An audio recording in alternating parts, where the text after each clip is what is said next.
স্বামী স্ত্রীর ঝগড়া হলে পরে দেখবেন স্বামীরা কী করে, স্বামীর আপনার জামা প্যান্ট পরলো, গাড়ির চাবি নিল, সেজে গুজে সেন্ট ফেন্ট লাগিয়ে ঘর থেকে বেরিয়ে চলে গেল।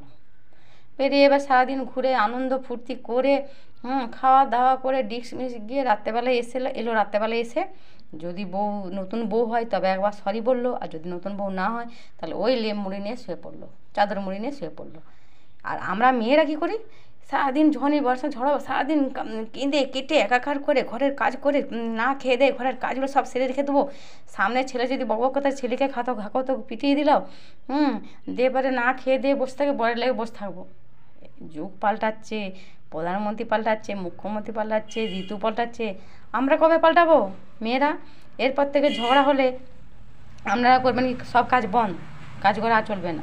কাজ না করে ওই টিভির ভলিউমকে লাউডে বাড়িয়ে দেবেন, বেড়ে নাচ গান ফুর্তি আনন্দ করবেন, কাজ বন্ধ থাক, নিজের ফুর্তি করবেন।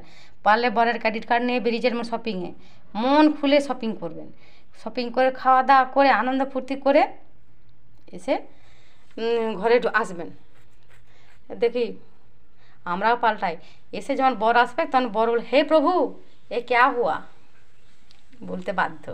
বর ভাবছে, বরেরা দেখছে সারাদিন আমরা ওই ঝগড়া করি, আর বউরা এক কোণে ঘরে বসে কেঁদে কেঁদে ঘরের কাজ সব সেরে নিল, না খেয়ে রইলো, মন খারাপ করলো, বাবারে আমার বরটা না খেয়ে আছে, কিন্তু তারা সেটা করে না। তাহলে এখন মেয়েদেরকেও পাল্টাতে হবে। বর্তমান প্রজন্ম ঘুমোতে গিয়ে দেখে রাত শেষ, ঘুম থেকে উঠে দেখে দিন শেষ, আর এদের টেনশনে মা বাবার জীবন শেষ।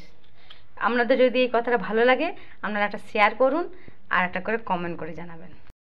পিছনে কথা বলালে কতগুলো লোক দেখেছি, বিশ্বাস করুন 1 পয়সা দিই না তাদের, তবু তারা গামলার মতো কাজ করে।